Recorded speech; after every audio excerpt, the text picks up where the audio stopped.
യേശുവിൻ്റെ കൂട്ടായ്മയിലെ എല്ലാ പ്രിയ ദൈവമക്കൾക്കും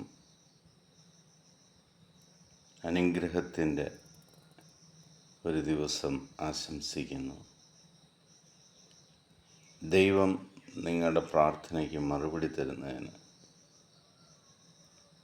ലോകസമാധാനം ദൈവം പുനഃസ്ഥാപിക്കുന്നതിന് സർവശക്തനായ ദൈവത്തെ നമുക്ക് ആരാധിക്കുകയും സ്തുതിക്കുകയും ചെയ്യാം.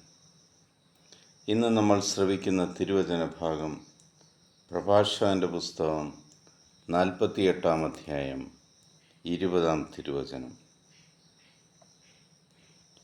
അവർ കൈകൾ ഉയർത്തി കാരുണ്യവാനായ കർത്താവിനെ വിളിച്ചപേക്ഷിച്ചു.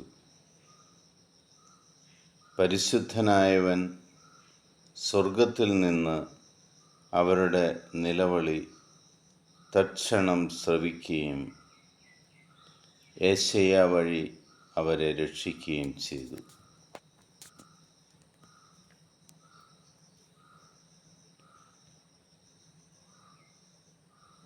ദൈവമായ കർത്താവ്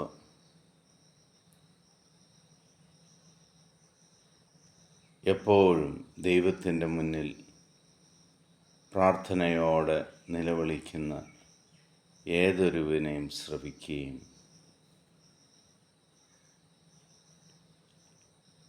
അവനെ സഹായിക്കുകയും ചെയ്യും.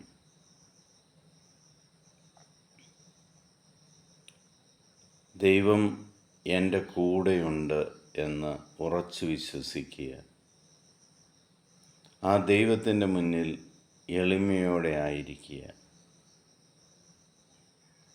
ആ ദൈവം എപ്പോഴും നിൻ്റെ കരച്ചിലിന് മറുപടി തരുന്നവനായിരിക്കും. ആ ദൈവം നമ്മുടെ രക്ഷകനും നാഥനുമായ കർത്താവ് കാരുണ്യവാനായ ദൈവമാണ്. ശിക്ഷിക്കുന്ന ദൈവമല്ല.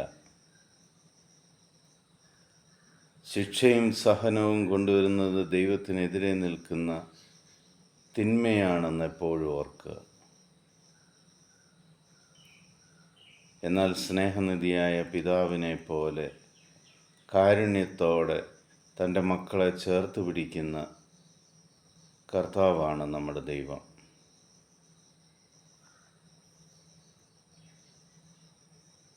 അവൻ സ്വർഗത്തിൽ നിന്ന് എപ്പോഴും നമ്മുടെ നിലവിളി, നമ്മുടെ പ്രാർത്ഥനകൾ കേൾക്കുകയും അതിന് സഹായം നൽകുകയും ചെയ്യുന്നവനാണ്.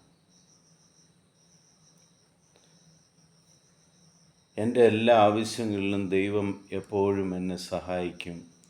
ഞാനിപ്പോൾ എന്തായിരിക്കുന്നു അത് ദൈവാനുഗ്രഹം കൊണ്ടാണ് എന്ന് ഉറച്ചു വിശ്വസിക്കുകയും അത് ഏറ്റുപറയുകയും ചെയ്യുവാൻ നമുക്ക് നമ്മുടെ നാവിനെ ബലപ്പെടുത്താം.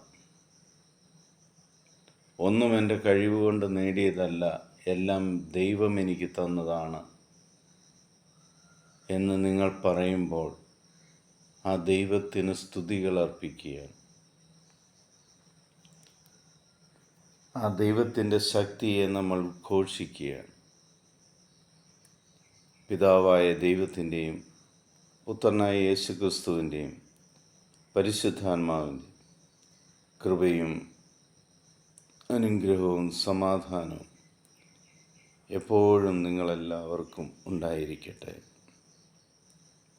ഈ ലോകത്തിലെ 800 കോടിയിലധികം വരുന്ന എല്ലാ മക്കളെയും ഈ ദിവസത്തിൻ്റെ തുടക്കത്തിൽ തന്നെ ദൈവസന്നിധിയിൽ സമർപ്പിക്കാം. പാതി നോമ്പ് നമ്മൾ പിന്നിടുന്ന ഈ നിമിഷം നമ്മളെ തന്നെ ഒന്നുകൂടി വിശുദ്ധീകരിക്കുവാനും ആത്മശോധന ചെയ്യുവാനും നമുക്ക്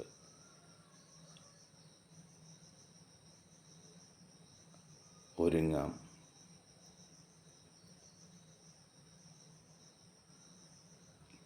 ലോകസമാധാനത്തിനു വേണ്ടി, യുദ്ധങ്ങൾ ഒഴിവാകാൻ വേണ്ടി രാഷ്ട്രത്തലവന്മാരെ വിവേകത്തോടെ തീരുമാനങ്ങൾ എടുക്കുവാൻ വേണ്ടി നമുക്ക് ദൈവത്തോട് പ്രാർത്ഥിക്കാം. ആ ദൈവത്തിൻ്റെ മുന്നിൽ നമുക്ക് കൈകൾ ഉയർത്താം.